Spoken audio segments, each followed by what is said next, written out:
We're back. All right, y'all. Welcome back to another episode of the Face Off with Fleming. Yep.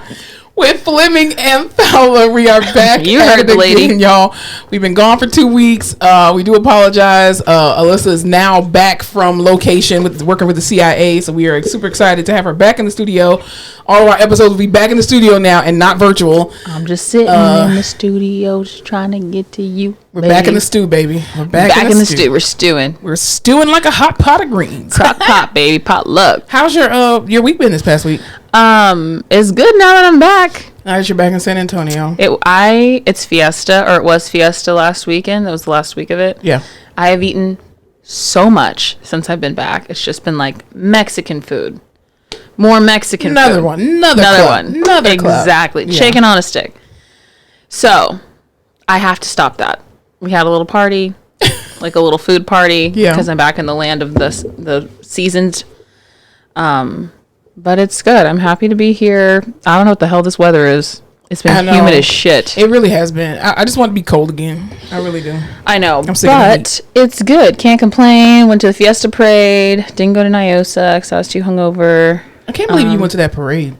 You've never been to the parade, right? No, I don't go to Fiesta. I went to Fiesta on accident when I first moved here. Accident? Because I was moving and I was trying to find an apartment, and then I was trying to look at what are the things that are being that are happening, and I came here during Fiesta, during literally that Friday of the parade of what is it, Battle of the Flowers. Battle of the Flowers. And so I ended up going downtown because I saw this restaurant that was like, ooh, this barbecue restaurant, let me go here and get some sides. Girl, I went out there and saw all the goddamn people. I was like, fuck no.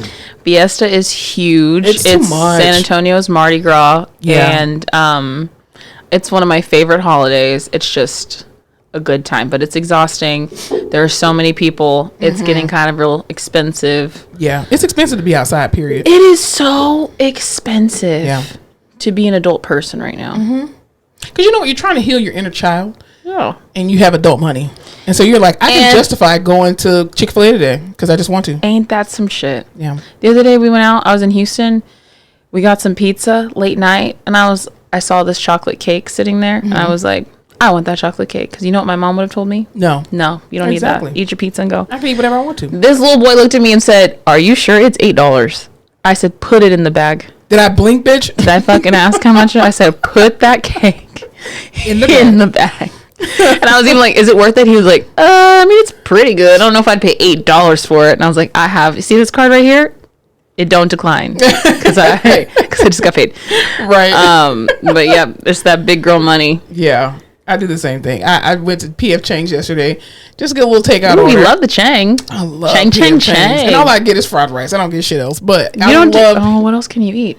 I can eat spring rolls. They okay. Really good, like spring rolls. They don't have like Impossible lettuce wraps? Ew, that's gross. You don't like lettuce wraps? I mean, I like lettuce wraps. Not the Impossible meat. I like the vegetable lettuce wraps though. Oof. Somebody actually the other day was like, oh yeah, the cafeteria has sushi because I when did it happen? I'm I left sorry. my lunch at home. No, I don't eat sushi though. I like tempura. I'm not eating fucking cafeteria sushi. Well, it's that little deli stuff that they sell like at HEB and whatnot in the little packages. That does not sit right with my soul. Yeah, no. I like hot, like tempura. Like fried sushi. Yeah. But like it's just tempura, veggies. So not sushi at all. No, it's just fried you like tempura. fried vegetables. Exactly. Nice. Tempura style. That's all. Perfect. Exactly. Yeah. Okay, how was your week? My week was pretty good. I went to get my booty rubbed on, so I thought, let me just tell y'all something. When you have a relationship or like a Delulu relationship with your massage therapist. One-sided relationship. It's a one-sided relationship. It's definitely a situationship. But I just feel like there's a certain level of comfortability that you have and a certain way that this young man should know what I'm expecting. And I was just very disappointed. Like I know, as a clinician, we have off days. There are days we don't really feel like being at work. There are days that we don't feel like doing anything. And I went and got my monthly massage as I normally do. And I just felt like he gave me no love. He didn't rub on my booty. You've been waiting for it all month long. All month long I have been waiting. He's just like, we're going to start off on your side.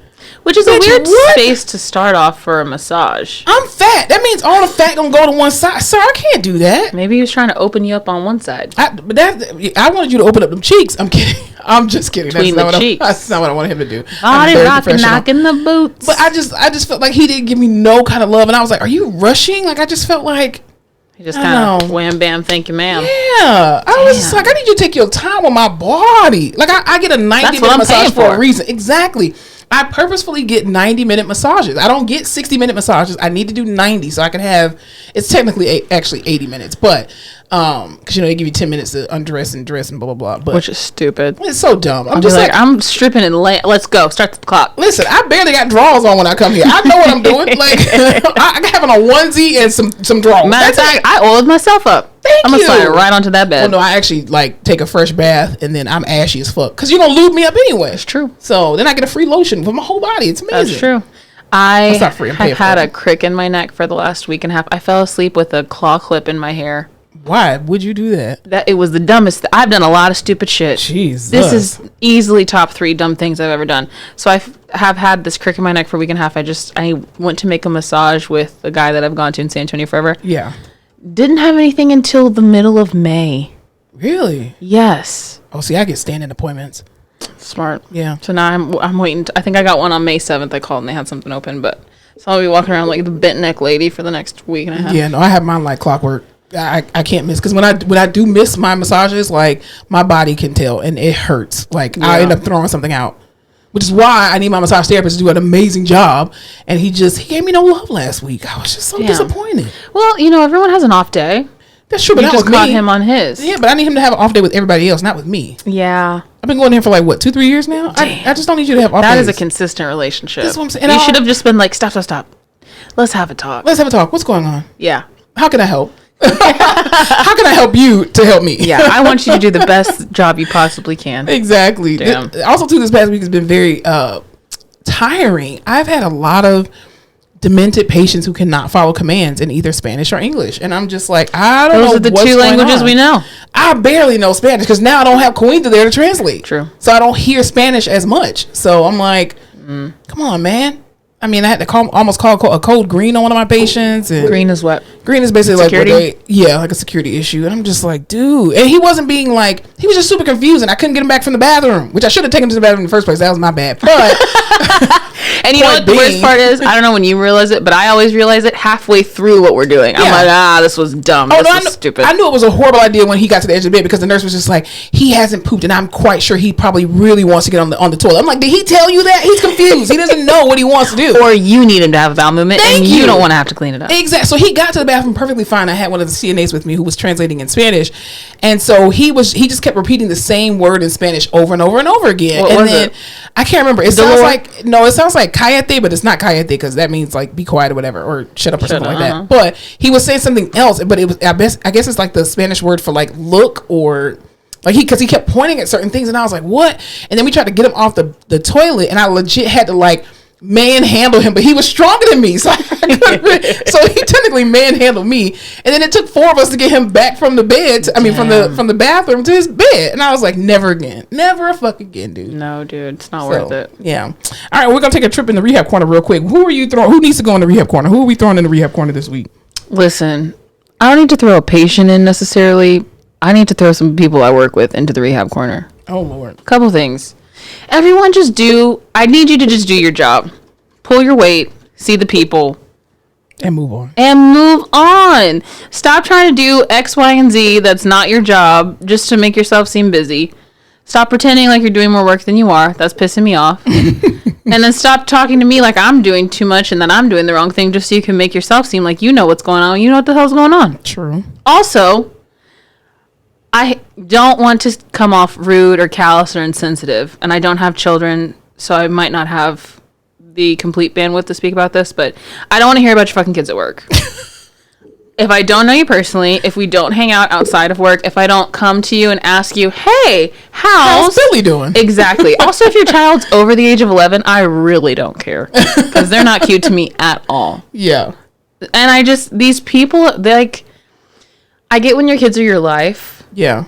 I just also have this, I talk about it with my friends all the time, and I'm like, I really want to make this conscious effort to be a person who is a mom, not a mom who has a little bit of a life. Do you know what I mean? Gotcha. I would love to try. I know that's really hard, and you're just a woman with kids. This is me being a single 30-year-old person being like, I'm gonna da-da-da-da-da-da, but I would love to maintain my sense of individuality and just also have this life with my children. Well, you ain't gonna have it if you're a single parent. That's true. So let's not do that. But I'm just saying, these people, and I get it, your kids are your life, but I'm like, can we literally, I need 5 minutes for you to bring up anything besides adult what life. yes, I cannot do this with you.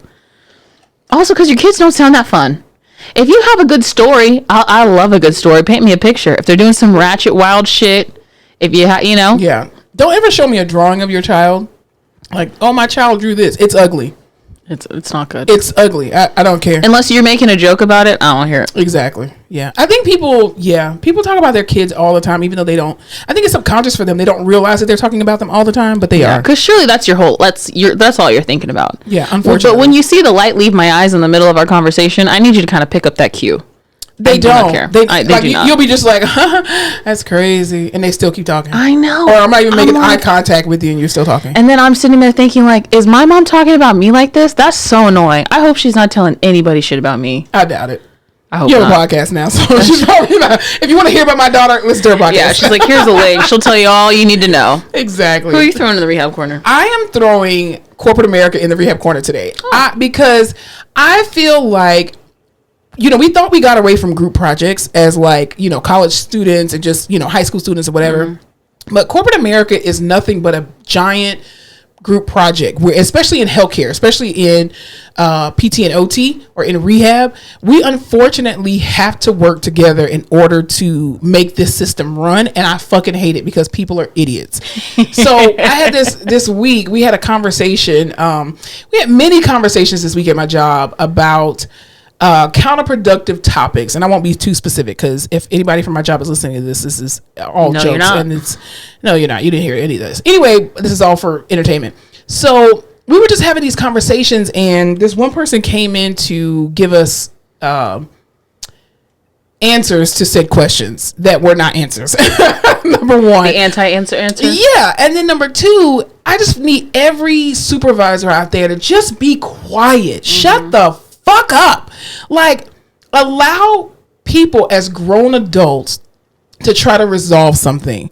And if we can't resolve it, taking people's autonomy away is not the answer. Unless you're in the trenches with me daily to the point where I'm like, we are doing the same things. Do not come with. That's what I'm saying, and I'm just like, it's always the same stupid ass people, one or two people at work that are always rocking the fucking boat and ruining it for everybody else.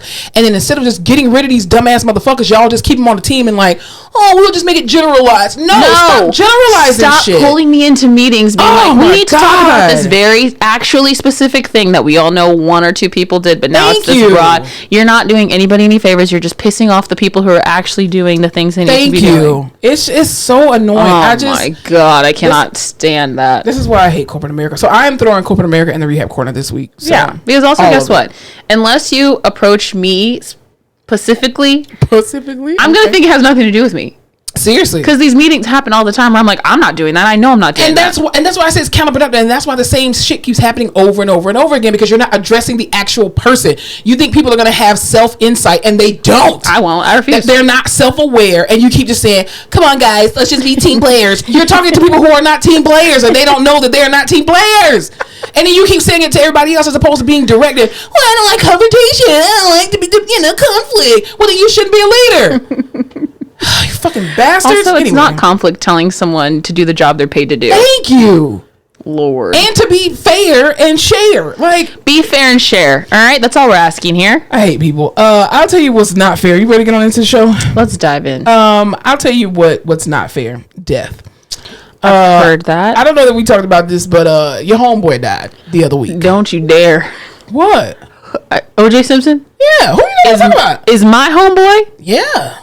Why is he my homeboy? Because he's not black, he's OJ. Oh, that's true. Yeah. I do agree with that sentiment. You're not black, you're just Alyssa? That's what I don't see color. You're a racist. It's inherently racist. Jesus. What I do love, I don't love that he died. No, please don't love that he died. What I love about that, what I do love is like, we've all just decided to pull all our facts and figures about the trial up again. And I just love hearing people talk about that trial because I think it was such an insane period of time. Yeah.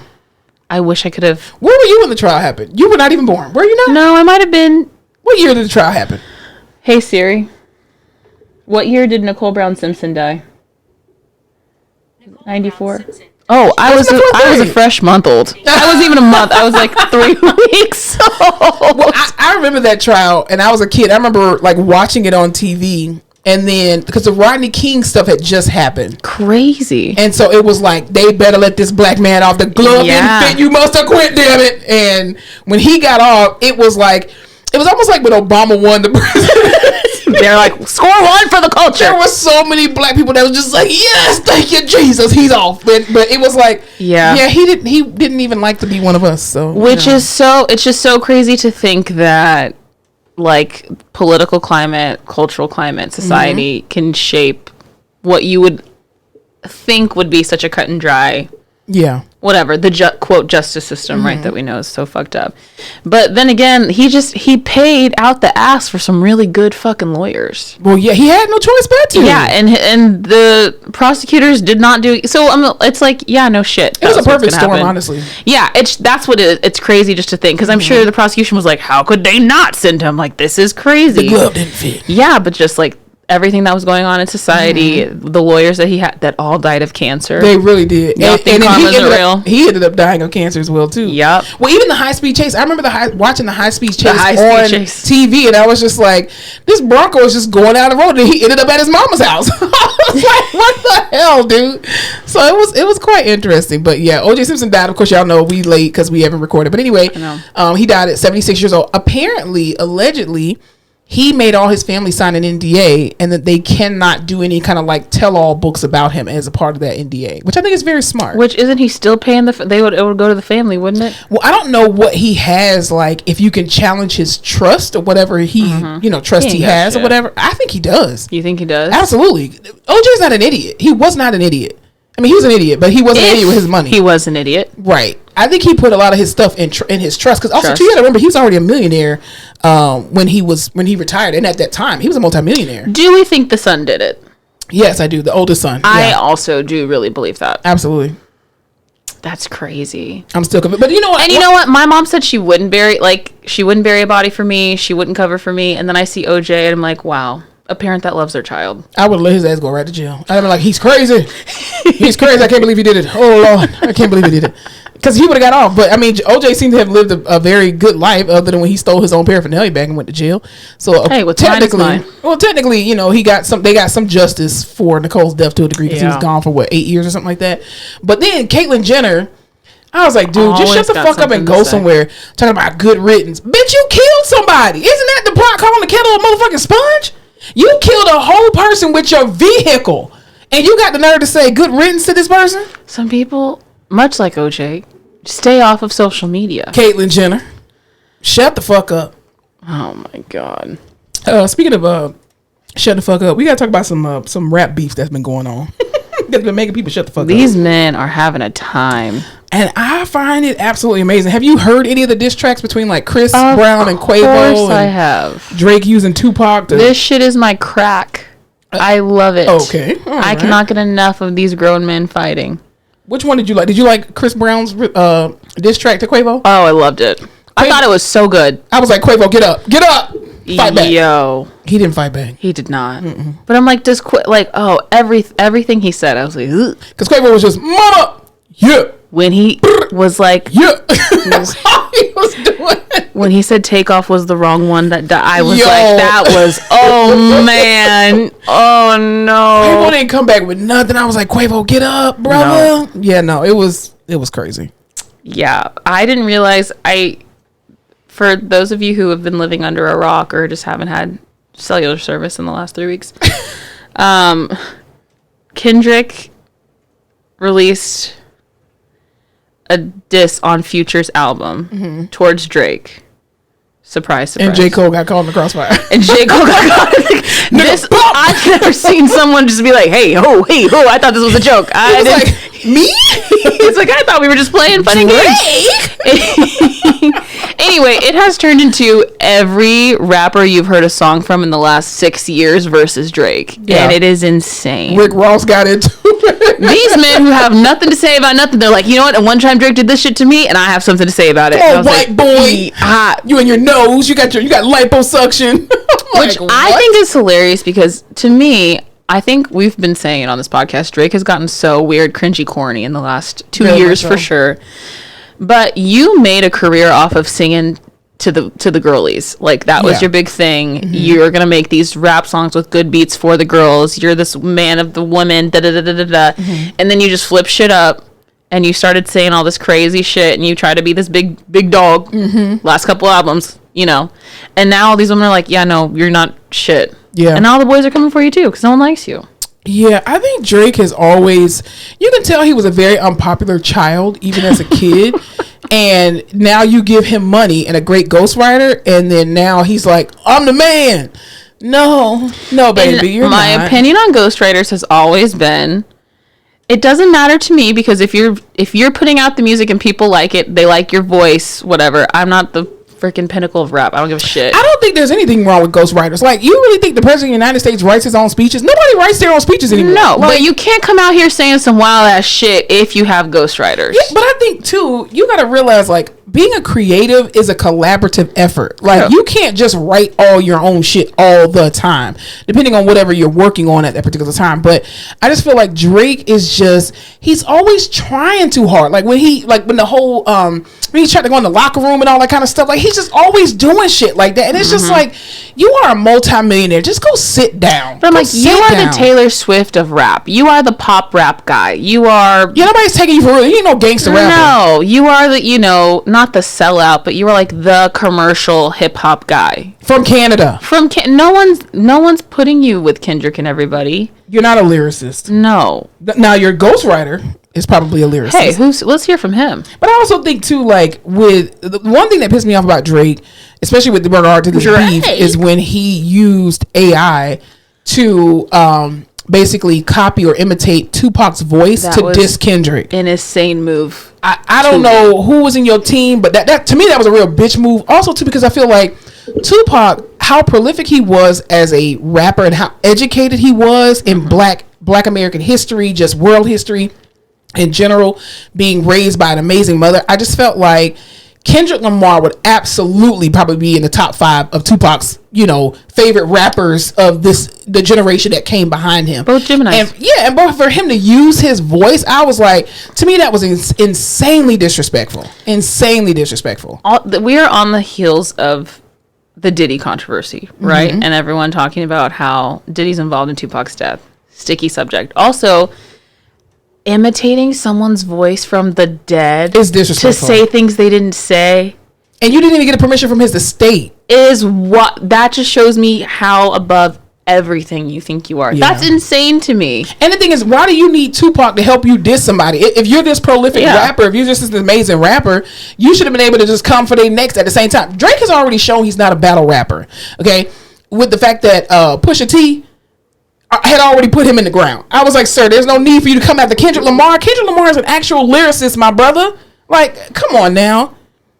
He got everybody around here calling people bum. Like, dude. I just couldn't believe how many people ended up coming out dissing Drake. It was hilarious. It was hilarious. Yeah, it was definitely like an AK-47 worth of stuff. It was absolutely amazing.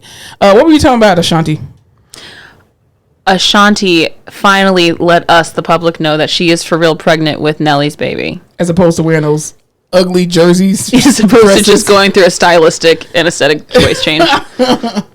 And congratulations for her. And you know what? To all the people talking shit about her and her situation, shut the fuck up.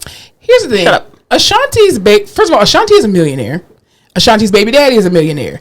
Your baby daddy don't even own a car. So Great point. your think piece about her being back with him and he was engaged to somebody else for 7 years and he playing in her face, baby, these are millionaire problems. These ain't none of your business. You know what? It She ain't none of your is a business. visionary, dedicated, prophetic. First of all, he's already a father, so she knows he'll probably be a great father. Why start over with somebody else? Go ahead and spin the block. Ain't nothing wrong with that.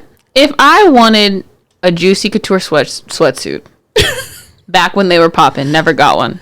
And I have some big girl money now and I've wanted it my whole life and I had the chance to buy it now, I'm gonna fucking still want it. I'm gonna buy it. Absolutely. That's what Nelly is to her. I mean, here's the thing. True love comes back around. What they say, if you let it go and it comes back, it's true love. You know what? What's understood and gotta be explained. I just love that that she is keeping her business to herself. Yeah. And I'm happy that she's not allowing people to be in her business like that with regard to, oh, how many months are you? When do you do? Hey, just keep it. Be like Beyonce, just shut your mouth. Shut your mouth and just come out with a baby. Anybody got to know how you did it, just let it go. I know all the Beyonce rumors are coming out again about the babies. What? About that she didn't have her children for real? About that she didn't have her children for real. About that Blue was Jay-Z's love child, and how the mom of that child ended up dead, and they stole the baby, and that's why Blue Ivy like looks just like all this crazy shit. People, but you know what? I think it's funny. It's Hollywood really needs to capitalize on some of this really weird and like schizophrenic behavior of people, because people are very creative in the stories that they make up about celebrities that they have no access to. And to me, I just find it's one thing to say it behind closed doors and in the group chat. It's another thing to use your platform to try to discredit a woman's experience of birthing a child and giving life. Can't imagine, dude. That she could have almost died. We see it every day. You know, where women literally sacrifice their lives to have children. And the fact that, again, you have no proximity to this woman and you just, there's no way Beyonce's really Blue's mother. You're an idiot. You're an idiot. Also, mind the company that pays you. Thank you. I just, again, I want us to go back to the days of celebrity, for real celebrity, where you didn't know anything about these people. And the only gossip you got was from the National Enquirer when you were at the grocery store waiting in line to check out. That's what I want to go back to. Today, my brother said, we were watching a documentary on John Gotti, and they were talking about the tabloids, and he was like, what are tabloids? I'm like, how far we have come. My Lord. Yep. Jesus. The children of the future. The tabloids are like Hollywood Unlocked, Shade Room, Baller Alert. I'm like, you know, when you had to buy magazines to read things, newspapers. Exactly. Well, speaking of newspapers and magazines, i.e. real journalism to a degree, I don't know if did you watch this past week that came out, the Amanda Seales interview where she was on the Shannon Sharp's show?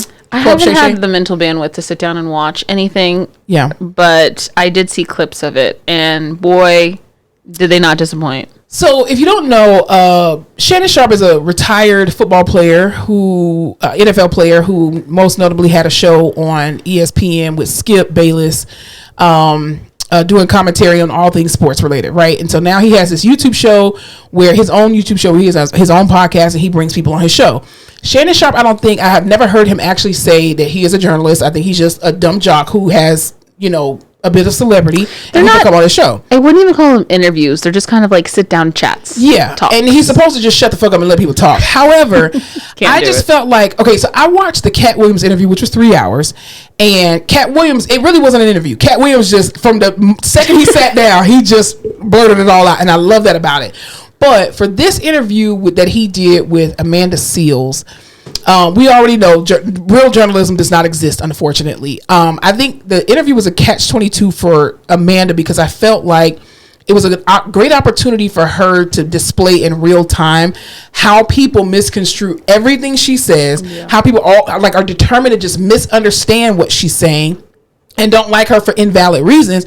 But also, too, I wish she would have given someone with a lot more intelligence that interview, because I'm an hour and a half into the interview. It's 3 hours long, but it does not feel like you're actually listening to it for 3 hours. I do it while I'm charting or whatever, or listen to it while I'm charting. But for me, I felt like Shannon Sharp, number one, is not intelligent. Okay. And when I mean intelligent, I mean, well, that too. But I just feel like going up against Amanda Seales, who is prolific, number one, in her speech, but number two, this woman holds a master's degree in African American studies. She is very sharp. She's very intelligent. She's very smart. She's well versed in a lot of different subject matters, and I felt like Shannon Sharp was definitely out of his depth completely. Yeah, the amount of gaslighting that he did to her in this interview was insane. The fact that even the most basic research that his team could have done was to find out whether or not this lady's mother was white. Oh, that clip was the best. He was like, well, your mother's white. She was like, no, she's not white. And he's like, well, she's West Indian. And I'm like, he's like, but she's married to a white man. She was like, no. Because he wasn't listening. And even one of the parts on there, too, that was like so profound and sad, I think, was the fact that she was talking about how when she worked at Disney, because I guess she grew up in Orlando, Florida, and so she was at Disney, and she was called the N-word like by Disney World or Disney I think Disney the actual company, because they have it in Orlando, but they also have their headquarters other places. Got it. And so she was on the set. She was the only black child at Disney or whatever at the time, and so she said that she was called the N-word by one of the other kids. Now I guess she was anywhere between 8 to 11 years old or whatever. And so Shannon Sharpe interrupts her, not interjects, he interrupts her, and he's like, well, kids are kids, I don't think that was really racism, and invalidating this woman's experience of what she felt. So then she gave a comparison, and she said, so are you saying that it wasn't real racism and that these are just kids being kids? But so would you say the same thing for the kids who were calling Ruby Bridges derogatory names? People went on these whole think pieces. She tried to compare herself to Ruby Bridges. Like, y'all don't fucking listen.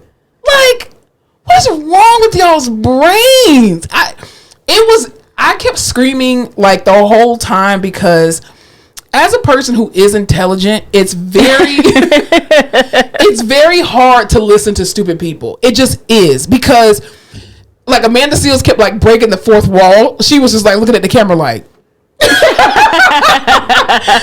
I was like, Amanda, I can only imagine what you're thinking in this moment, but it was just the amount of gaslighting and trying to invalidate this woman's experience. If I'm telling you that I'm having an experience with you, and you're telling me I'm not, what the fuck is wrong with you? You know what's crazy, and I'm not comparing, and it's just to see the juxtaposition in the way they are received, is like Amanda Seales, who also has to defend herself all the time, and when you have to do that, you're very quick to do it, and know your shit and all right? The way she is received, being like a well-spoken black woman, and the way that every time she's being interviewed about something, how the interview is already very quick to cut her off or dismiss or whatever, and the way that we let Kanye go on anywhere all the time, always, and just say random crazy whatever he wants. Absolutely. And whoever he's sitting next to, whether or not they believe it or not, because half the everyone thinks he's crazy, they'll be like, wow, yeah, well, no, that's so prolific what he said. Exactly. Well, even too, like she was talking about Issa Rae, and this was the first time she had spoken about it publicly, because as we know, Amanda Seales was on Insecure, the show Insecure on HBO. Her character on that show, it was amazing. It could not have been better. Well, she talked about her relationship with Issa Rae and how she didn't feel protected as a black woman on that set, because Shannon Sharpe brought up the fact that Lil Rel, that he was like, oh yeah, she employs all these black women, and how she is provides a safe space, and so she was like, I disagree. And I think people forget, just because you like Issa Rae doesn't mean that Amanda Seales didn't go through something very real with Issa Rae. Not only that, they're co-workers. This idea that celebrities have to like each other and they have to be friends, you don't like your co-worker that sits in the cubicle next to you. So why the fuck do you think automatically that all of these personalities are going to get along? There's nothing wrong with the fact that they don't get along. But also, too, she was talking about very specifically how there was this sort of tension after the first season, and how she took Issa Rae out to dinner and was like, hey, let's just have a conversation. I just feel like you have a problem with me. And Issa Rae was like, well, I feel like you have a problem with me, and da-da-da-da. And then he was talking about the controversy, even too, with the backlash of the AKAs, how when she wore the AKA paraphernalia on the show, I think it was the 5th season, how the AKAs came up in an uproar. And so he was like, I don't understand why the backlash came back to you when you didn't dress yourself. Like, you didn't create this character. She was like, exactly. She was like, and this is my point, that people are not liking me for stupid ass fucking reasons. Like, I didn't create the character Tiffany.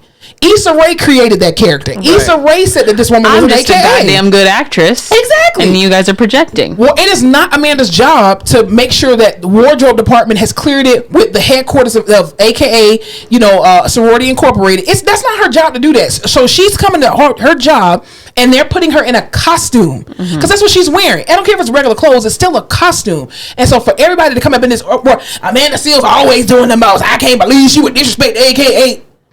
Molly was an AKA too and had paraphernalia. Y'all didn't say shit to her. Or Yvonne Orji, rather. But it's a really great interview, but I just feel like in real time you're seeing how people are just gung-ho on misunderstanding Amanda Seales.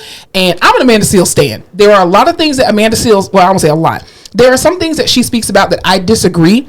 I will never go on this woman's comments and say, I just need you to know I disagree with you. Yeah. She don't give a fuck. We're not comment people. No, Never we're just have not. Been, never will be. No, I will have a whole dialogue with my phone in my hand to myself and move the hell on. Unless it's to win a contest, I will not be subscribing. No, but I love her podcast. I love that she brings on, I love what she does for the Black community at large. I love how she does not pander to either side.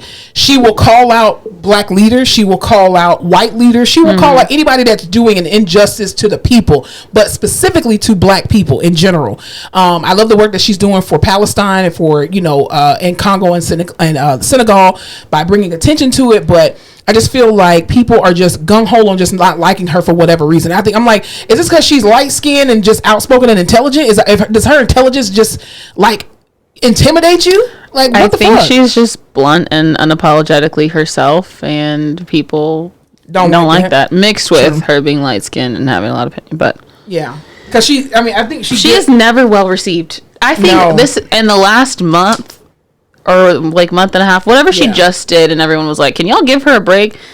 These two things have been the most well received I've seen Amanda Seales be, because people are like, actually, like, you need to cut her some slack. Because I think people are, especially Black women, are seeing themselves in Amanda Seales. Like, you see what she goes through in real time, and you're going through that same stuff in corporate America on your job, where you're being gaslit, you're being invalidated, and you're seeing her go through it, and you're like, oh my God, like, I've been going through the same thing. And it's like, yeah, see that a celebrity can go through that as well too, and being in the proximity that she's in, and not even being invited into these Black spaces of Essence and all this other kind of stuff, and then all these op-eds being written about her as clickbait, because nobody wants to do real true journalism. And that's why I said I hated the fact that she went on Shannon, but I'm grateful that she did, because again, it showed people how what she's actually talking about in real time. It was played out in real time, but also too, I wish she had given an actual journalist who took the time to actually research who this woman is to give that interview and give that information. Well, even like if you type in Amanda Seales right now to Google, the headlines are Issa Rae blasted by Insecure co-star Amanda Seales. Amanda Seales denounces Issa Rae. Amanda Seales details conflict with Issa Rae. Amanda Seales felt interrogating during Club Shay Shay interview. Like, and the crazy part is, when he first brought up Issa Rae, this is what Amanda Seales said, and I'm paraphrasing. She legit said, Issa Rae is important to the culture of Black women. And she was like, I protected Issa Rae with regard to not talking about the situation, simply because what Issa Rae has done and what she is continuing to do is important work for Black women. Her being able to garner this amazing deal with HBO to produce all of this Black content is amazing, and it's needed. So she gave Issa Rae her praise. But at the same time, just because you're doing something amazing in the community doesn't mean that I need to get along with you. That's how you talk about coworkers. They're really good at their job. I don't fuck with them like that. Our personalities don't mix, and that's okay. But a lot of people really seem to like her. Exactly. And people were just like, well, Amanda Seales, people always got issues with her. Okay, who are these people? It's the same scenario with Monique. When Monique came out, I remember the Breakfast Club interview, the last one that she did, Angela Yee was on there and was like, well, I know people who personally have said that they work with you and they've had issues. She said, call their names. Yeah. If you're not going to call their names, leave it on the playground. Everybody keeps saying, I heard. You've never worked with these people. Most people have never worked with Monique. Most people have never worked with Amanda Seales or Issa Rae. So the fact that you keep saying, well, I just keep hearing, the same shit that you hear on blogs all the time that are not true. That's right. It's absolutely insane. But anyway, neither here nor there. Shout out to Amanda Seales. What were you telling me about the NBA draft? I was talking to you about the NFL draft. I didn't watch the NBA draft. I didn't watch that either. I only watched the WNBA. Because I don't know. Let me tell you this. I don't know what it is about the NFL draft. But they play those damn videos every year where, like, the family's talking to them about how proud they are and how hard they work, and the moms come on, and then you see the family sitting there with them. And I'm just like, man, my little heart.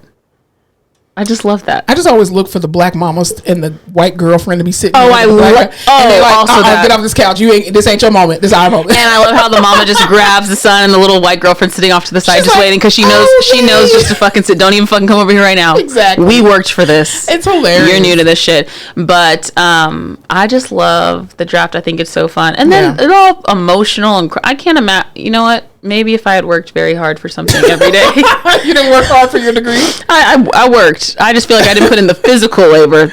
True. And you know that you're like, that's the huge goal is like the pros, and you made it and you're there. It's just like a really crazy thing to watch. I wish that would have been the same case for us as healthcare workers. Can you imagine? Because we worked our lives to be able to get this degree, and then we were all bamboozled. Yeah. It was like, God damn. The check does not match. No, it was definitely not a victorious moment when we got our first jobs. It was just horrible. But did you watch the draft? I did not. I watched the WNBA draft because, again, I support women's sports. And I just saw the outfits. Oh, amazing. All of them looked beautiful. Love it. I did not like Caitlin Clark's outfit. I was like, she's trying to be like the white girl that's cool. And I was like, Prada, I don't know what the fuck y'all did, but that wasn't her style. No. I didn't think that was her style. I'm like, let her be a little Midwestern white girl. Just like, seriously. And let it be. And she's a tomboy. Just let her be. Just let her be. Yeah, I did watch that the WNBA draft, and I'm happy to see that Camila Cardoza and Angel Reese are now going to be teammates. I think it's going to be an amazing time in the WNBA season, this upcoming season.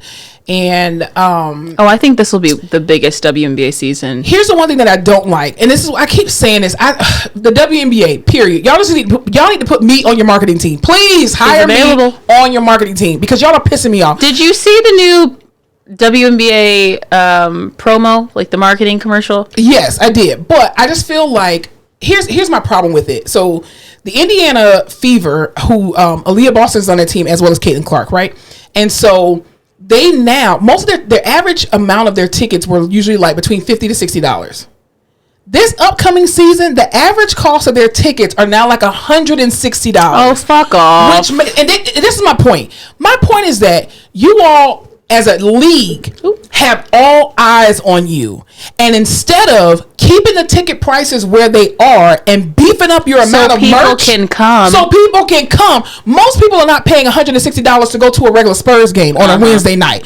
So the fact that you already don't have enough eyes on you and you to do some stupid bullshit like that, now I don't doubt that people will pay. But you have to remember, these are people who are not actual fans of the WNBA. They are fans of Caitlin Clark. And wherever she goes, that's where that fan base is going to go. Not only that, most of the ticket seats are young women who are either, middle class, impoverished, or whatever, that are coming to these games. These kids cannot afford $160 tickets, and they also don't want to be up in the goddamn rafters either, where they can't see the players. Crazy. I'm just like, y'all. The WNBA, y'all need to revamp, because goddamn, all I'm saying is hire me and you're going to pay me well, because baby, y'all are not capitalizing on any of this shit. It's so fucking annoying. Because you could have had this next year to just have stadiums filled. Up the price to like $10, $20, You could have came out and charged $160 for a jersey and still made the same amount of money and keep your ticket prices low. Yeah. Your ticket prices are still paying for the building. Keep your ticket. You could have put it up by $10. Yeah. But the fact that you doubled it, almost tripled, like, come on. Well, I'm like, stupid. And the people who have been going for years and years. Exactly. And this is how you build a fan base, not off of this, this quick notoriety and, this fast, almost like fast fashion. It's like, no, have something that has a little bit more longevity. So even if Caitlin leaves, guess what? You're still going to be able to make money and market that same, area or whatever. But also too, this, after they got drafted, it was allegedly released of their contracts, and so Caitlin Clark making shit. Well, here's the thing too. Okay, I have a double-sided opinion about that. Number one, these women have been making millions of dollars with NIL deals, right? True. And we talk about gender equality all the time.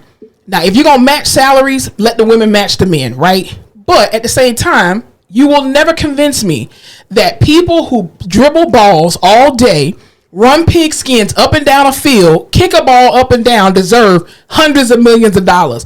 And to sit here and say, before you even say some dumb shit out your mouth about They put their bodies on the line. Bitch, so do nurses, doctors, and therapists. Shut the fuck up. Number 3. These women came out of school. Okay, the contract basically said, or allegedly said, the first year she'll make like $73,000 or $76,000. The next year she'll make like $79,000 and so forth and so on. Here's the thing. Most people who graduate from college ain't making $70,000 a year. That's true. And So she's welcome already to making. reality. She's got her Nike deal. She's got all her other shit. But also, too, going back to my first point, which contradicts my second point, least you're honest. it needs to match the men. There's no reason why Angel Reese is not signing a multi-million-dollar deal with the WNBA, with that particular team. But also, too, going back to the team, you have to be smart in your marketing. Because this is the best time for the WNBA to capitalize on that audience, because all eyes are on this new class that just came out. And if you don't capitalize on it, you're going to lose. And then you're going to be talking about this same bullshit 10 years from now. Well, you know, we had a time and we just don't know what happened. Yeah, you raise ticket prices as opposed to raising your merch prices. And then that can be your fucking money, you stupid bitches. God damn. She told you. And let's talk about the real elephant in the room. And another thing. Number 4, you need to add some more WNBA teams. Goddamn. Anyway. Ours is gone. We used to have one. Well, it's the Aces. Oh, that's true. Yeah, they moved them to Las Vegas. They moved to San Antonio. They got rid of our WNBA team, and they got rid of our hockey team, and I'm so sad about it. The Chunklers? No, we were the Rampage. They got sold. Really? Yeah, and those games were fun. Well, I mean, were there a lot of people that usually came in? There was a good amount of people, but they would do like dollar beers, dollar hot dogs. So you just went there for the food? Amen. Nothing wrong with that. But it's fun. Hockey games are fun, yeah. That's super cool. Now all we have is the Spurs, and we're not doing too hot. Oh. Well, I'll tell you what else is fun. Prom season. I love prom talk. I do too. And I love specifically Southern Black prom TikTok. Yeah. Because the dresses are just chef's kiss phenomenal. Mm-hmm. They're dressed to the 7, 8, 9, 10s. Yeah. But even better is this new wave of like walking out of the door, not the prom goer, but her little sisters or friends who come out dressed alike and start doing a dance number to then introduce the girl who's actually going to prom as she walks out to her Beyonce song with the fog machine going just to show off her dress. I love it. You know what it's the production, the theater of it all. I love prom season because I love how creative these young people are and how we didn't have stuff like that. Like, no. When I was a senior in high school going to prom, like prom was a big thing, but not really. It was like, who cares what your dress looks like? Like we could look at pictures now and laugh at ourselves. Like this was the style that was ugly. I told y'all I wore a tablecloth. It looked like a tablecloth to me. The fabric did, but what I do not like about prom season is the fact that so many people have so much negative shit to say about these young people. Oh, you're showing too much cleavage. You're showing too much. God. And I'm just like, don't be mad because your dress was ugly. And now you're jealous of these young kids because their parents are creating the finances to be able to give them the dress of their dreams. I wish I could do my prom all over again. But I'm also not going to hate on the younger generation because they look better than me at prom. Right. Rightfully so. I went to prom in 2002. Also, fashion has changed. Yes. Style has changed. These girls can they're showing what they want to show also because now we're holding people more accountable. Stop looking at someone like that. Stop making these crazy comments because I'm still a child. And you don't need to be looking at me like that or saying these things. And most of these kids are 18. Most of them at prom are already 18. Yeah. And they're already adult. Let them commit a crime. I bet you they ass to be tried as an adult. But you want to worry about they back out and they got sequence this and they got a see-through dress. Who the fuck cares? And my mama says it's fine, it's fucking fine. It's one night that these kids have a chance to, like, literally. What other time in your life do you have an opportunity to really dress up like this? Your wedding. Not even your wedding because you're going to be in a white dress. That's true. Versus getting style and you get to rent whatever car you want to and have a horse and buggy or whatever the fuck. You know what I'm saying? Like, just their kids having fun, and guess what? They're still in school. That's why they're going to prom. So let's focus on that. Most of the people who are pissed off at these kids are mad because their dresses was ugly. And y'all bad. You should have had better style back in the day. Okay. Anyway, speaking of better style, we gotta talk about political shit for a minute. Oh no. Because we're a political podcast. We're political commentators. Your favorite political podcast. Absolutely. So back on the campaign trail. So recently Joe Biden actually not Joe Biden, The House passed. Yes, Congress, the House, and the Senate both passed this $95 billion. I didn't say million. I said billion with a B. Jeez. $95 billion financial package to send weapons and money to Ukraine and Israel. Also, too, on the backs of that, they slid in, okay, at the end, banning TikTok to make something bad even worser. Well, people said that there's gonna be this big class action suit against them right now. So it's gonna go to court because I guess the ban does not take place until like another 120 days or something like that. But people they're gonna block it anyway because these are people's livelihoods, and you can't sit there and say that this is for it grows security. The economy. It does, and then too, you can't sit here and say, oh well, this is the protection of your identity. There was a huge data breach from Facebook. Also, what didn't United Health just get breached? AT&T. Also, I've given Apple everything, and that China's got it. It's just let me be the judge of who can breach me. Listen, have you shopped on Shein? You're already breached, bitch. Bitch, I'm on TikTok Shop. They got everything. On Temu, you've already been breached. Okay, here's the thing about Temu. When I tell you, there were people at work, and I kept saying it was like admin people. Yeah. Not admin, but like case managers and stuff. Mm-hmm, and you do the polite thing. You see something that doesn't look horrible, so you're like, oh, you look nice. It's really cute. Mm-hmm. Every day, this bitch would be like, Temu. I said, I thought that was fake. Y'all skin gonna fall off. Y'all keep buying from that site. I thought that was fake. She was like, yeah, I order off of Temu. They're gonna take you. They're gonna take your credit card, not your identity. I wouldn't do it, but it's working for some people. Yeah, people are like, yeah, I got this on Temu for like 2 cents. I genuinely thought that was a scam. Like no, it's a real thing. People buy stuff from Temu all the time. That's crazy. I personally won't do it, but I think people. Here's the thing. In this political climate, this is probably the most dangerous political climate I think we've ever been in, or I've ever been in, or been aware of as an adult. And a lot of freedoms are being taken away, unfortunately, and we are definitely turning into a dictatorship type of country, and not a democracy. Our democracy is definitely at risk of being gone. The biggest thing is that I hear a lot of discourse on social media talking about how people are like, well, you signed this TikTok ban, Joe Biden. You might as well say goodbye to your presidency. And I'm just like, I will keep going back to this. Loses the presidency over TikTok. But not voting is not the answer. And voting for the other guy just because they ban. Like, here's what I want people to understand.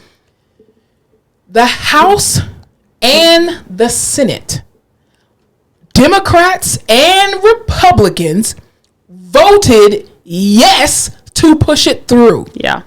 Number 2. They were like, oh, this TikTok shit, we've got to come to... I know that there's a lot of crazy shit going on in the world, but we've got to come together and stop the TikTok. Here's the thing. The same people that are talking about stop the genocide are the same people that are voting to give $95 billion in aid to Israel. Isn't it just wild how that happens? And not only that, the same people that y'all put in Congress that you vote for, please correct me if I'm wrong, because again, you only come here for the shit talking, okay? The House currently is run by Democrats. Am I right about it? I'm right about it. Sounds the Senate is also controlled by Democrats. Am I right about it? I'm right about it. I think you are. If they didn't want this bill to pass, they would have fucking killed it. They would have killed it. The Democrats also voted for this bill. It wasn't just a bunch of Republicans that voted yes on this shit. It's a bunch of people with more money than we have. Thank you. Who do not care about you. That's the real divide. And Joe Biden's America. This ain't Joe Biden's America. Joe Biden is just at the end that says, "This is the 1%'s America." We're just fucking in the simulation. We have simulated rights. We have simulated autonomy.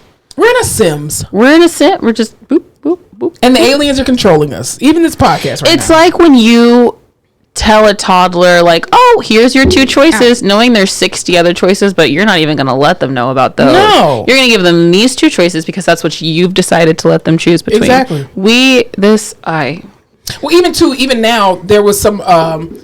I don't know if it was a bill that was passed or something happened where I think it was a part of this bill too as well too. It was making protesting on college campuses illegal. Isn't that what being in college is about? Exactly. Being a young person and being able to have your freedom of speech. Navigating that. Exactly. And so now a lot of these kids on these campuses are being arrested and maced and all this other kind of stupid crap because they're protesting the genocide, which we should be allowed in this country to protest peacefully, which that these students have been doing. I feel like we were founded on a peaceful protest. Well, I mean, we were founded on genocide, unfortunately, but yeah, there was some of that. There was some of that in the beginning, a lot of it, but it's just insane to me that I know Hot Wheels signed into law last year in the state of Texas that, you know, kids should be able to protest, da da da da. And then now you're over here macing people on UT's campus in Austin. Like, what the fuck is wrong with you? They don't play that shit down here in Texas. It's ridiculous. I mean, let these kids have freedom of speech. I personally, I'm not a soldier in that army. I will talk shit from this mic and from my house, but going down there and getting arrested, I know me. I'm too violent for that. Not violent. I'm not violent. I am. Well, there's different strokes for different folks, and if you are called to be someone who feels the need to stand out there and tell your truth and stand up for something, you should be allowed to do that peacefully. If you want to sit inside and talk some shit on a microphone for a group of people who subscribe to your podcast, that's very true. We should be allowed to do that. I'm educating the people. There you go. The one thing that I do not agree with, though, with protesters, and again, I'm not out there on the courts with y'all on the field. I totally get it. Front lines. So I may be invalid in what I'm saying, but I just don't appreciate the protesters who block the roads, because as a healthcare professional, there are people who have emergencies, and I understand that your agenda is important. It's very important, and I agree with your agenda. Block the doors of these halls and of these buildings where they're conducting business to make decisions that harm and affect us. Not everyday Americans that are trying to get to work. That's the only thing that I don't agree with. You have ambulances, fire trucks and stuff, rescue people that are trying to get to people, and I'm just saying it from a medical standpoint. I'm not saying that that's always the case, but I just don't agree with blocking major roads. That's it. That's my only dog in the fight. Okay. That was it. What were you talking about Dollar Tree? Speaking of dog in the fight. So, there's two types of people. There's Dollar Tree people, and there's not Dollar Tree people. I am a avid not Dollar Tree person. Really? I'm an avid Dollar Tree person. Unfortunately. I just can't do it. Doesn't sit right with me. It just makes me to be in there. That's very classist of you. Mostly because you have to do a lot of searching. No, you don't. Yes, I do. Like, it's not set up in a way that helps me and my brain, and I just throw it. Go to one in a nice neighborhood. That's what I do. It also smells like dust. Also, it's $1, but all the packages are small. It's just a whole thing. I'm just a Target bitch. Always have been, always will be. Fucking bougie. I know. But there are Dollar Tree people out there who love a deal, and the whole grab of Dollar Tree is that shit's a fucking $1. Exactly. Okay? Not anymore, because they have raised the cap to $7. That's insane to me. Price cap at I'm going to Five Below. You think I'm going to go $7? Is that how bad inflation is? I mean, yeah, I feel it. I know that's how bad it is. I wish the hell I would go to Dollar Tree and spend damn $7. Can you imagine picking up one thing at Dollar Tree? It's $7. Hell no, because I wouldn't do it. I mean, I went today, but I usually go there for my office candy. You know when I would go to Dollar Tree is holidays. You know, you can go for Christmas and get like teacher gifts and stuff. True, yes. And that's easy because you just grab a bunch of $7. And gag gifts too. I'm gonna have to be a Dollar Tree bitch now. Well, and see, this is why Temu and Shein are gonna keep prospering, because oh my god, I can go on Temu and get something for 50 cents while you over here talking about pay $7 or $1.25 for something. Have you ever heard of Brandy Melville? No. Okay, it's this store which is like for little white girls, and there's only one size, so it was very controversial because they sell clothes. Yes. Okay. Because how do you have one size of clothes for teenage girls? That's like super detrimental. Are these like Sisterhood of the Traveling Pants type of clothes where they fit everybody? It's just everyone needs to be a size 2, and if you're not, tough fucking shit. You're protesting. yeah. But I was watching the documentary about them, and they just within this documentary were talking about fast fashion and how they send all of these clothes to Africa, and they were showing the like markets basically in Africa, and they call them dead man's clothes because they were thinking, oh, if all these people in America are sending us these clothes, they must be dying. Like, why would we have all these clothes? It's just extra fast fashion that's getting sent over there from people donating because we have nowhere to donate them to. Yeah. And it's they just show this like aerial view of these huge markets in Africa, and it's just all clothes. It's crazy. Well, so you could pull apart maybe like 5 shirts and create one big shirt from it. Yeah. But anyway, I don't know what that had to do. I was like, what was that? What did it have to do with Dollar Tree? What? Tie it back. Tie it back. You can do it. You can do it. I can. Give me a second. all that to say, we don't need more. We don't need more Temus and Sheins. We just need shit to be fucking affordable and made well, and then we can stop sending it to Africa. Well, I mean, I think Africa benefits from it, right? They do, but they're overwhelmed. They don't even. So they're telling you to stop. The statistic was, and I want to say it was Kenya, but I'm not sure. But the statistic was every single person in that country would have to every day have 5 new pieces of clothing to make it even with how much we're sending over there. Damn. Like, it's a massive amount of clothes. So it's just pulling your junk over there. Yeah, basically. And so all these countries they're not embargoes, but they're like trade deals with Africa. Like, okay, we have a deal with you to send all of these donated clothes over to you. And when Africa tries to tell them we're not taking any more, then they start putting, all these like taxes and stuff on them. Well, if you're not going to do this, then we're going to do this, and that. If you're not going to accept our crap, exactly. then we're not going to give you this Isn't and that so? That's so fucked up. Yeah, that really is. Anyway, that's horrible. If you're interested in Brandy Melville or fast fashion, I would watch the documentary. It's on HBO. That is absolutely insane. I love Dollar Tree, and I'm pissed off that they're doing that shit. Because, like I said, I go there for my work candy. That is okay. Tell me in the comments if you think this is true or not. Dollar Tree is like an inherently millennial thing. I feel like I know more millennials that ride and die for Dollar Tree than any other group of people. I don't know what it is. Because it was a store for us to be able to afford. Like, most of us, like, if our parents gave us lunch money, right, we could go in that store and feel like a millionaire. I know people over 50 that are like, oh yeah, we can go to Dollar Tree. And I know people under 30 who are like, oh yeah, I've been to Dollar Tree. But for some reason, the millennial subset of people are like, oh, I go once a week at least. Absolutely. I just got to see what's there. I'm like, what's there? It's the same shit. No, but it makes you feel like a baller. Like, again, it's healing your childhood, because when you went to the store, you couldn't touch stuff. So now you can buy whatever you want. That's true. And whatever you buy, it's like, well, it's only $1, so I'm not really missing much. But do you need it? That's not the point. It heals our soul. Okay. Do you not want our souls to be healed? You know what? I pray that over you. I want your soul to be healed. Thank you. Let us have fun at the Dollar Tree. Now, we're not going to eat the food. No. Like, not the frozen food or the refrigerated stuff. Michelina's milk? That's probably rotten. No, we don't do that. Okay. But the candy, yes. The little chips and stuff. Oh, that'll last forever. And then they sell candy that you can't really get in, like, Walmart or Target anymore. So that's the blessing of it. Okay, well, now it's $7, so no, go buy now. I guess the thrill is gone. The thrill is gone. Yeah, we need to talk about AI real quick for a second. So, I heard this new scam that's going on with AI with regard, because we were talking about Tupac earlier and how Drake disrespectfully used AI to recreate Tupac and also the fact that you can do that, like we have the technology to do that, is scary. Well, I feel like we keep saying this. We keep making movies about AI. Like, has nobody watched I Am Legend? Like, come on, we know what this is. What's happening. Eagle Eye. Exactly. I can do this all day. I mean, Enemy of the State. I mean, that's not AI, but whatever. Anyway, good movie. It was a great movie, man. Will Smith really hit a stride. Gene Hackman, come on. Amazing. Big Enemy of the State. Regina King. Oh, that was quintessential was that 90s or 2000s? I think it was early 2000s. Early 2000s. Yeah. Just like, oh god, that was a great movie. Could watch it right now. Great script. Great beginning to ending. Beautiful. So there's this new scam that's going on, and I need y'all to be very aware of. So apparently, people are using AI to replicate your voice and to call people that you know.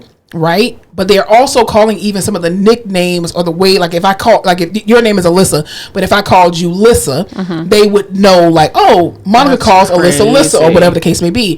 But what they're doing is they're saying stuff like, oh my god, I got into this accident, and this woman was pregnant, or whatever story they're coming up with, like, I'm in jail, I need you to bail me out, but they sound just like you. So it's different if somebody just calls you randomly, but they're calling you from what appears to be their number, or like another number, like, hey, this is why I need you to answer, and it sounds just like you. So I think you got to be very diligent. Your voice, I mean, if you make any kind of video or leave any kind of voicemail, they have access to your voice. Our voice is all over the internet.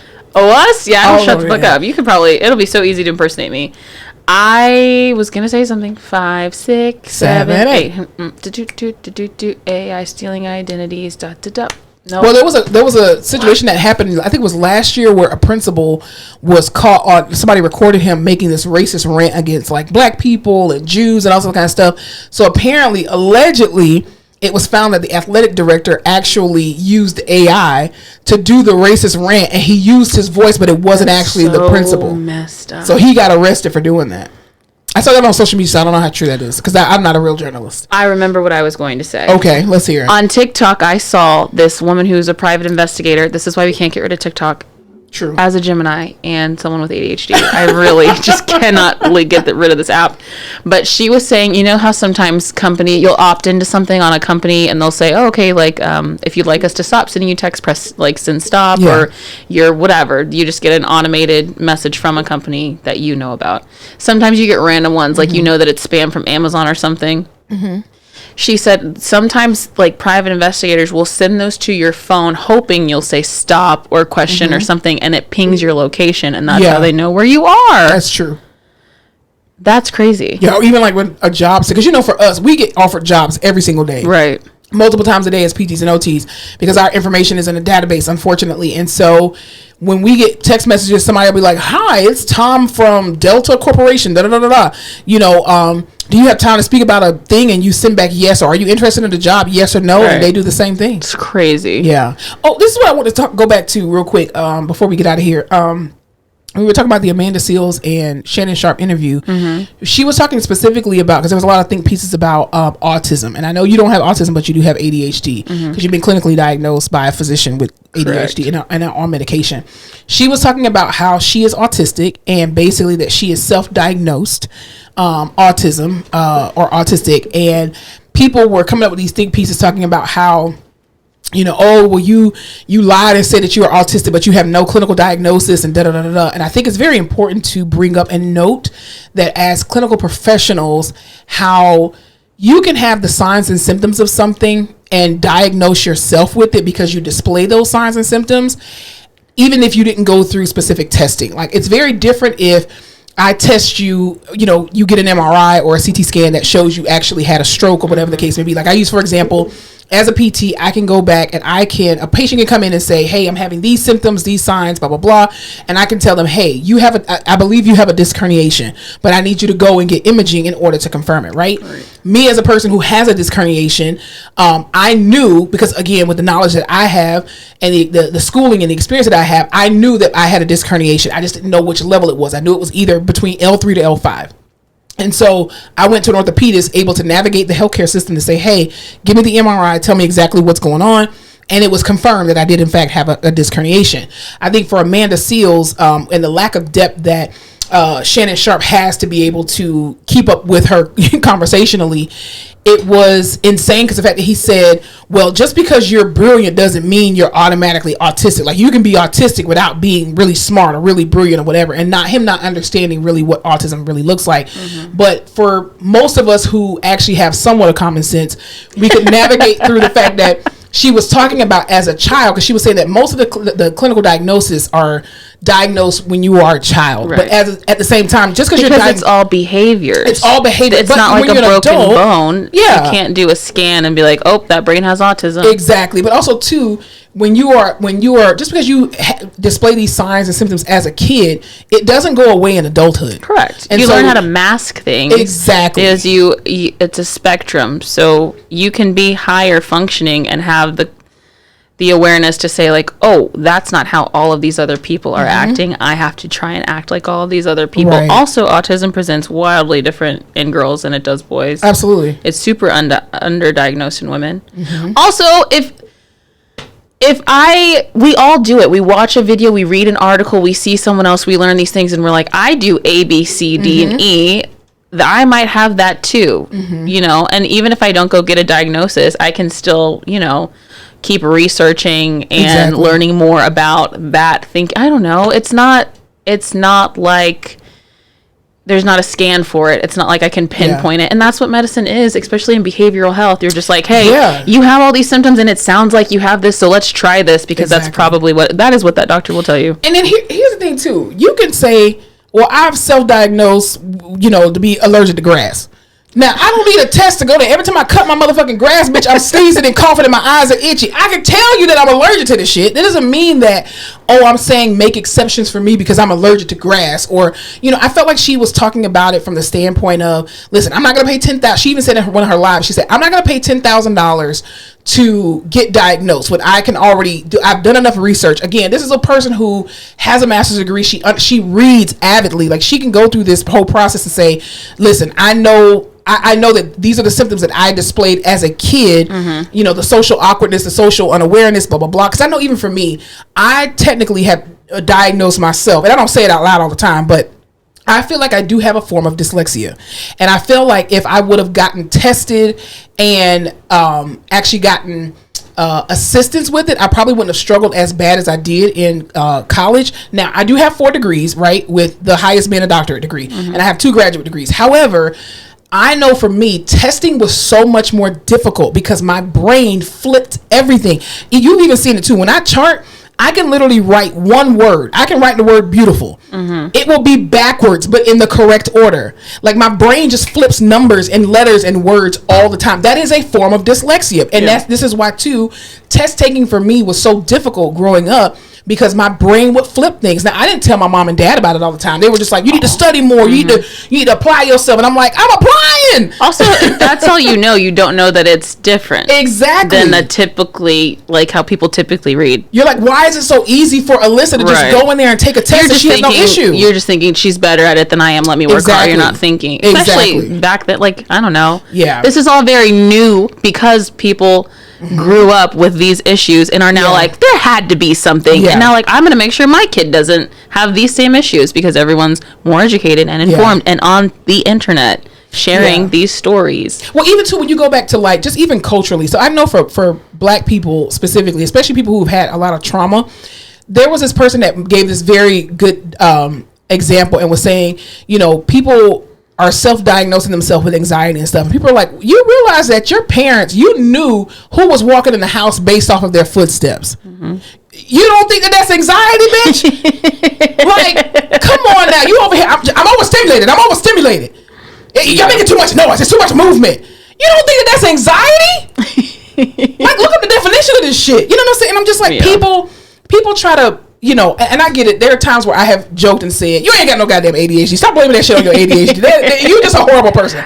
But I think just but reality, in the grand scheme of things, if you've displayed these actions and you've done the research to say what are some of the signs, and you know, online they have all these little tests and stuff now. They didn't have that stuff back in the day. Exactly, that at least shows you something. And even if you don't have, like you said, this is not a scan that you can take of your brain or blood work that you can do that says you have autism. You have to be within this particular range of number to say, well, yes, we feel like you do, or no, we feel like you don't. And people were like, she lied about having autism. She didn't lie. He asked her, are you diagnosed? And she said, there is a clinical diagnosis for autism. She did not say yes or no, but I feel like I can see how people misconstrue that and just like, well, she's lying about being autistic. No, she can display signs and symptoms of autism, or, you know, even though it's not called Asperger's anymore, but high functioning autism. Right, high functioning autism. But I just need people to be very careful with, nowadays everything is changing. There's a lot of stuff that doesn't have specific standards of practice at this point,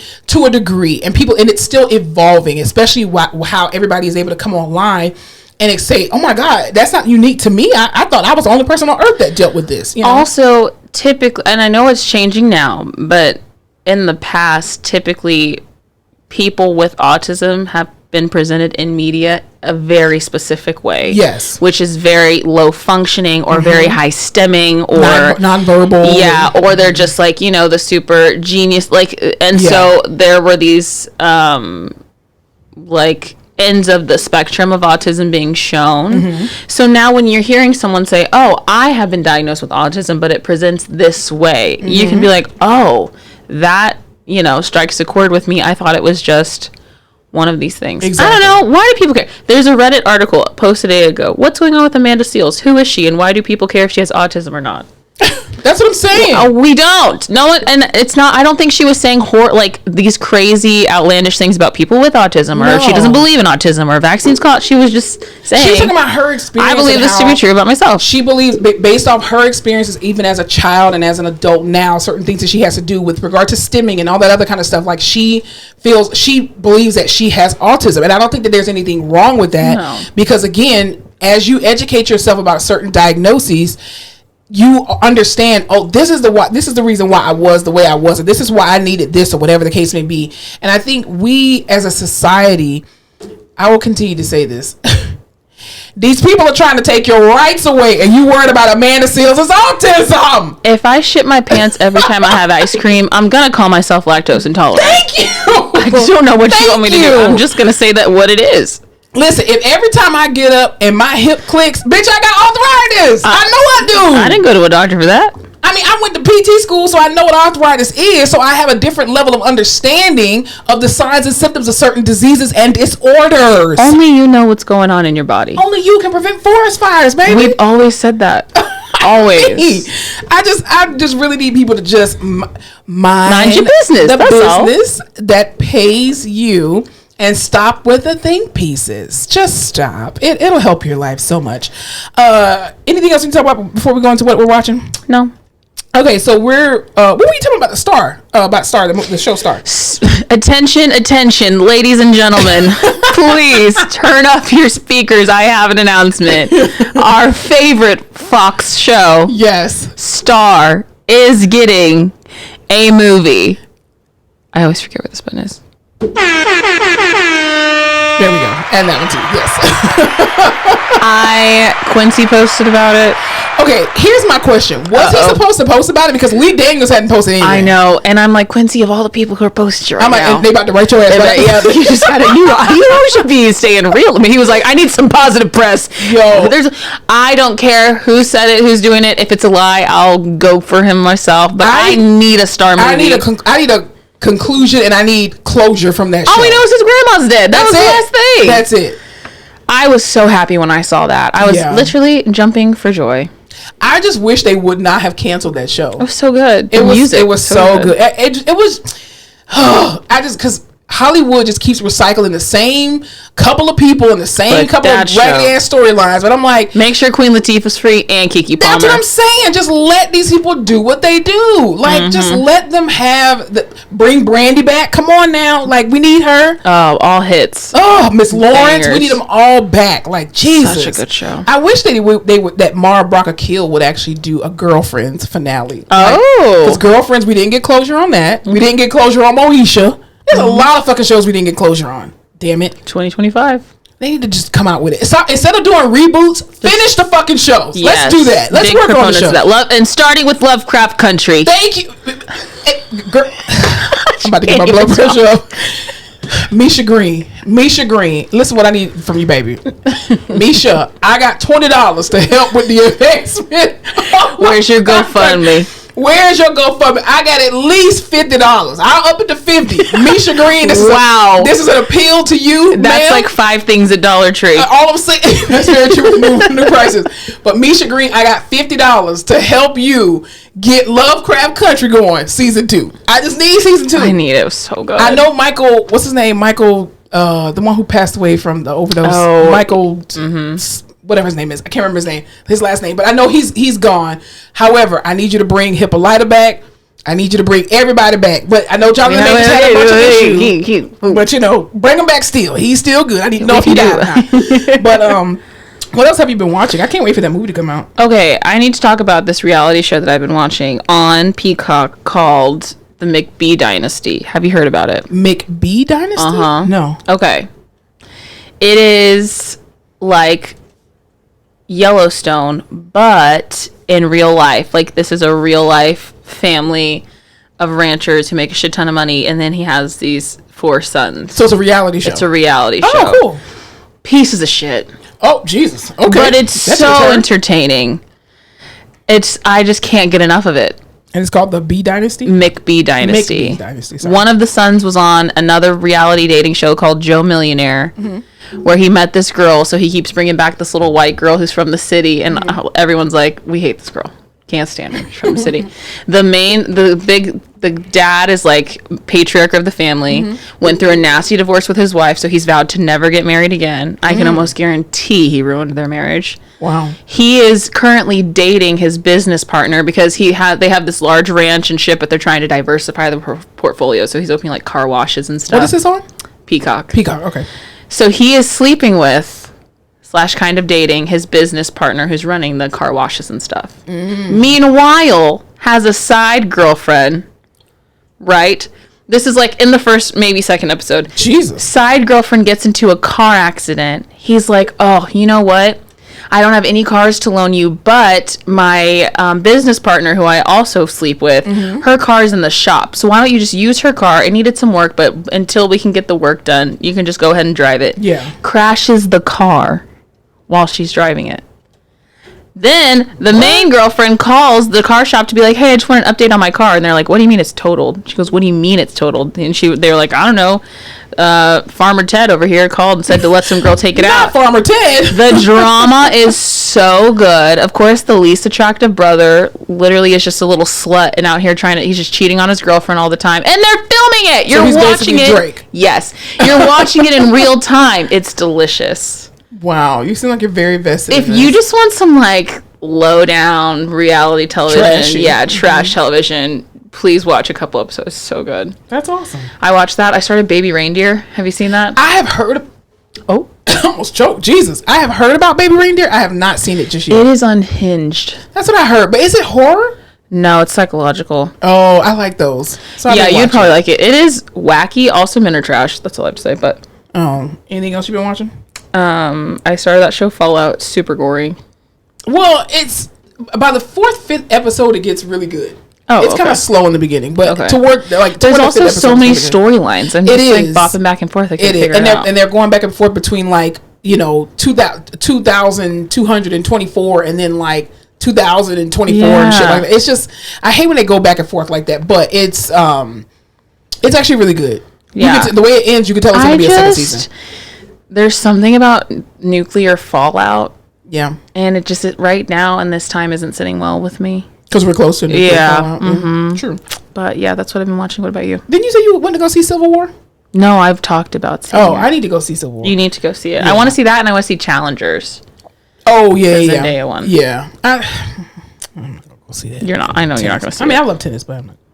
That's not even about tennis. It's about them. I have personally been watching, I went back to start watching Grey's Anatomy. And why are you doing that? I'm a huge Grey's Anatomy fan. I've been watching it from the very beginning when it first aired, and I was working at the jail at the time when it first aired, and so I had all like the police officers and everything, or the COs basically watching it. It was fun. Anyway, but since they're on season 20, I wanted to go back because I was like, damn, who's even still on that show? The only two main characters from the beginning are just Dr. Bailey and Richard Weber. Those are the only two originals. And those are the only ones who deserve to still be on there. The two black people. There's something about black people, they're going to stick around. Well, the thing is, Chandra Wilson, who plays Dr. Bailey, she said in an interview, she was like, listen, I started on the very first episode. My goal is to finish this show and still be standing in the last episode. She's like the people at the hospital who've worked there forever, and they're like, I'm vested, bitch. I'm not going anywhere. My 401k is set. They're like, I'm maxed. Right. So I've been going back and watching. I haven't started from the beginning because I don't need to, but I started at season 7, and it's been amazing to go back and relive these storylines because you're just like, wait, we're at season 20. What happened in between? Because you forget when you go back to like, because there's something every episode. Exactly. And there's so many people that they have in these episodes. The new interns, I do not like them. They're annoying because they weren't, again, like magic. You know what I mean? Like the original interns, but not even like Lexi and all of them. The last set that I remember are that guy with the glasses who's gay.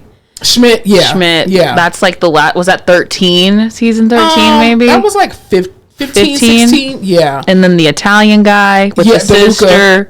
You know, I don't know what's yeah. Yeah. Anyway, but which I thought was so dumb. I was like, why would y'all kill him off? But anyway, going back to this through Grey's Anatomy is nostalgia because I was when I was in PT school, but also too when I first graduated. But the amount of sex that they have in this show is really unhinged. And I'm just like, I really want people to understand that. Here's the thing. Sex happens in hospitals, right? It just does.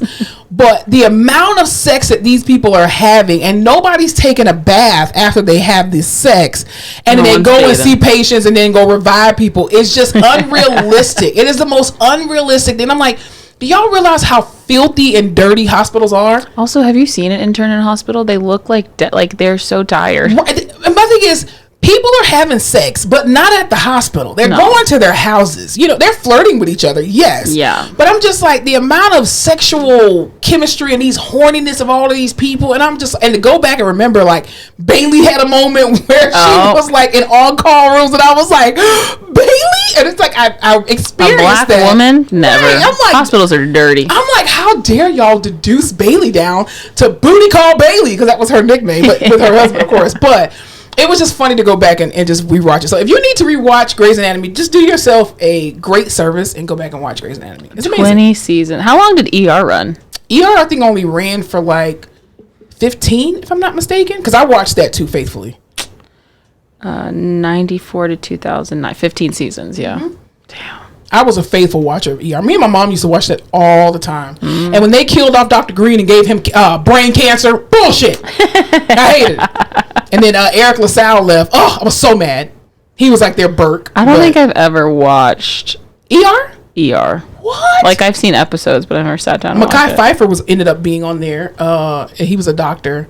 I mean, it was a cool show. It was a really good looking group of people. It was a really, really good show. Where is George Clooney from? He was on ER. No. Where is he from geographically? Oh, I don't know. I don't know. Okay. Seattle. I don't know. No idea. Oh, May 6th. His birthday's coming up. Lexington, Kentucky. Lexington, Kentucky? What the fuck? Lexington, Kentucky. Lexington, Kentucky. There we go. Lexington, Kentucky. There you go. Why is that so hard? I don't know. Because no one's really from there. Nobody's from Kentucky? No. Well, I mean, there's nothing there but Kentucky Fried Chicken. Anyway, but yeah, that's all I've been watching. Oh, I told you about the Unlocked show. I still haven't finished it. I need to finish it, but we'll see. That'll never happen in real life, but great concept, I guess. Unlocked? Yeah. It's about where this warden in North Carolina, he literally unlocks all the doors, and he takes away a lot of the staff, a lot of the guards and whatnot, because he's trying to really rehabilitate people, and he's giving these men an opportunity to really have their own sense of freedom within the jail system. And he's like, listen, y'all can be free around here as long as you like, or as quickly as 5 minutes if you fuck it up. So, you know, I'm trying to give y'all opportunity to really show that you can be responsible, and that we don't have to monitor you. So we're taking the guards away. We're allowing you to be out of your cells. The doors are literally unlocked, except for the front door, obviously. But yeah, so it's telling the men and how they move, because there's people that are, is this real life? Yeah, it's real. He did an experiment in North Carolina. What is this on? It's on Netflix. Oh. It's called Unlocked. Well, if you treat people like animals, guess what they're going to act like? Exactly.